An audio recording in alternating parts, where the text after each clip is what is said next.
Hey guys, welcome back to the channel. Lostlegendstv, we are Rated MC. And I'm Ray. And I'm James. The moment we've been waiting for a year. Chucky, Season 2. Episode 1. Dude, I've been waiting on this for so long. You know what I mean? Been a while. Since we've gone reviewed Chucky. First off, did we like it? I liked it. There were a couple things that I did not like. Just a very, very couple things. There's also some things I did like. Going back and kind of looking into it, I thought it was kind of nice. For those of you who are new to watching us do reviews like this is definitely a spoiler review. We're a couple days behind, but it's just because this is the first time we get to sit down and review it. There were no flashback scenes. None. I'm glad there wasn't, actually. True. We literally start this episode off where the last one ended, which I do like, because we got Andy driving the truck. Mm-hmm. But there are two parts for this specific section of the episode that I did not like. I didn't like the visuals for Tiffany's death. It didn't make no sense. It didn't look good to me. There's been some great looking deaths in this shit. That was not, dude. I feel like they couldn't get the right take. And maybe they did. Maybe this is exactly what they wanted. It just didn't look good to me. You know what I mean? And then Andy, drives off a fucking cliff to kill these dolls and whatever. And he says this one's for God damn it. Kyle, yeah. Spacing this morning. He said this one's for Kyle. He drives off the cliff, and I guess it's supposed to be assumed that he's dead. First off, I don't think he's actually dead. There's no way. No. It's the same where I don't think Kyle's actually dead either. If he is dead, that would be another thing I really did not like, because this is too important of a character for us to kill off in this fashion. I get it. It was a semi-heroic thing. You know what I mean? I'm going to take all these Chuckies with me. You could have given an episode. Yeah, an episode. I'm not going to be as forgiving as I was last time we reviewed the show, because they had literally 10 episodes in a whole year to improve on things that they clearly needed to improve on. I'm not harping on the show. I don't want you guys to think I'm shitting on it, because I enjoyed the episode. I did. My biggest flaw in this episode is solely the introduction. It got to the point where I was like, this is kind of rough. I don't believe in any fashion that Andy's dead. They even mentioned later his body was never found. Exactly. The Chucky interaction was cool. The dialogue. That's what I thought. But the visuals of that, it looked like CGI. And when he went off the cliff and the Chucky's was on the vehicle, in the trailers it looked cool. The way it played out looked like it mirrored the effects from 1989 Batman. I shit you not. It looked bad. I was like, what the fuck is this? I don't like the way they did that. And then the Tiffany thing, her death, that little pistol, which is smaller than a Kimber, decapitated her. That's not how things work. Also, she had one bullet in the gun. Again, these are just small little things. You know what I mean? Looking back at it, these are definitely insequential things to the episode. It's just things we did notice. This is the introduction series. You know what I'm saying? Well, the season 2. This is your most important episode besides the season finale. But I will say, at least for me, it definitely got better after that. It got better for me too. Because we get to see Jake and Devin again. Saying their goodbyes. Not kissing each other because he's got a new foster family, and I guess he definitely assumed they would not be okay with him being in a homosexual relationship. Judging by how they act later in the episode about things, I guess they're not. I think that was just a spur of the moment, fuck what you think. I'm gonna do this. And that's dope. I said, because I really wasn't expecting them to actually kiss. Whenever he said that, I was like, okay, so they're just gonna shake hands. Maybe they'll kiss later in the episode, later in the season, whatever. Once they did that, I was like, all right, good for y'all, bro. I'm happy that y'all went for that. You know what I mean? And Devin really went for it. And then we didn't see, why can't I think of her name now? Main girl, I can't think of her name now. Lexi, thank you. I don't know why I can't think of her name. Dude, I'm literally spacing on names. It's so fucking hard right now. We didn't see Lexi at all for that first little section. Because again, we don't see Jake and Devin until after the opening credits. Yeah, because it jumps 6 months later. Yeah, because then it jumps 6 months later. Halloween. Yep. Jake's living with his foster family. Him and Devin are supposed to be meeting up occasionally. Devin is living with somebody, I guess it was just a rich woman who has not been around the house since they fucking started, I guess. The meatloaf in the fridge. Basically. Here's my card, because she's apparently rich. Order a fucking pizza. She's in Paris, or France or something at least. She's definitely in France. Because he said, she showed me off to her rich friends and then disappeared to France. So yeah, she getting pro boned. probably. And then we get this little kid who shows up to Jake's house dressed like Chucky from the back, but had like clown makeup on his face. Yeah, Kid was very weird to me. Like, because he said something about like that's the fear of clowns or something. Like, he was like very specific about. it stems from like childhood trauma. Yeah, And shit like that. yeah, That's why you're afraid. Where's your parents? They're dead. yeah. The kid's just like, I did like that little jump scare he did to Jake again. yeah, like why? Like, dick. yeah, he was definitely a dick. Jake's foster brother, I really 100% feel like I might be not in the majority on this one. He became more and more annoying as the episode went along for me. I thought it was very, very cute early on. He was like, It's like Chucky said, it's just getting old real quick. yes, you know? it was. It was just like Gary? only in that situation. Yeah, it was Gary. Gary.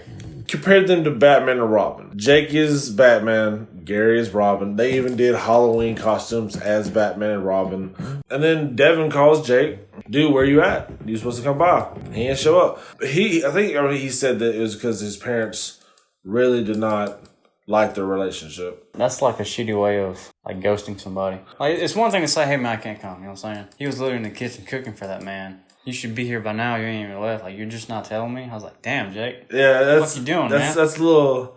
At least tell him earlier that day so he ain't gonna make all that food and shit. He gets this unknown caller, right? Didn't say unknown. Yep, it did say unknown. And I feel like I could be wrong. I feel like they was paying like a little homage to Scream here, like just a little bit, because you hear Chucky's voice, but it's not like the raspy, angry Chucky voice, like the soft spoken. Yeah, and I really dug that. Yeah. I could tell it was Chucky. Yeah. Somebody rings the doorbell and nobody's there. Devin calls Jake back once again. They're on like this video call back and forth, and then they get this third call. I'm not sure how they conjoined that call and this other unknown caller, like this POV shot of, it's Chucky opening the door, talking to Caroline. It's the first time we see Caroline once again. And I guess he's dressed up as, because we didn't see what he was dressed up as. A ghost is what she said. Christmas past, because we see like the little ghost figure, which I assume was on like his hand, I guess. Well, he said, my friends. And he wittingly convinces, hey, I got to use the bathroom, please, it's emergency. She hesitates at first, smartly. Then she's like, oh, okay, I'll go piss. But it's also, it's the little girl. Like, yeah. So she's just more, I guess, accepting of other things. And Lexi, who has apparently just been ghosting Devin and Jake for 6 months, she's gone down a spiral. It literally just cuts to her about to just fuck some dude. Doing some blow. Yeah, and then she, cause he said something about, is this your first time? She said, is it yours? But Jake and Devin called the cops for her because she didn't answer their phone, and they watched her do blow. Yeah. And ignore their phone calls. Because Chucky went up the stairs, saw what they was doing. That's how Devin and Jake saw. I forgot to mention that. He snuck into the room. And then she finally looked at her phone and saw that they messaged her saying, Chucky's in the room. Yeah, you might want to get out of there. You know, the cops show up. She just has them, she has them sit there with her. Smart. That was smart. Told nobody to get the fuck out. But she's definitely on this crazy spiral now. I do not feel the same way about her mother. Her mother needs to fucking die. Oh, absolutely. 100% She's so fucking self-conceited. She's a bitch. God. She's a sociopath.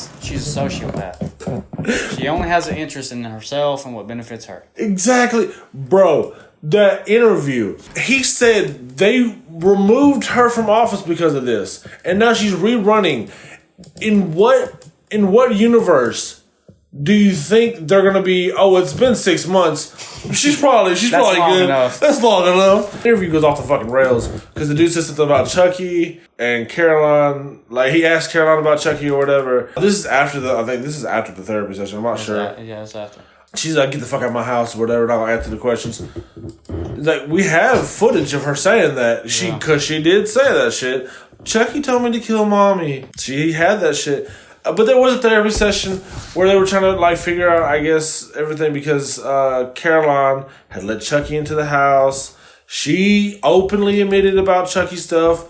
Lexi did not, but Lexi just knew that they would not believe either one of them if she said that shit. They would put in a fucking straitjacket. Exactly. You know? I do know that the girl who plays Lexi is an adult now, right? She's at least 18. I don't know her exact age. I did not. This happens later. I did not need the upskirt shot of her. Like, she had shorts on. You couldn't see anything. But I did not need that shot. They go see Lexi. They talk to her about it. They kind of question about her drug use and stuff, but she didn't really say anything about it. They're trying to discuss a plan for, like, what are we going to do about Chucky? You know what I mean? Like, what do we do here? They get a ring at the doorbell at Lexi's house, and it's Gary and Chucky. With a bomb. Like, okay, damn, I wasn't expecting the bomb.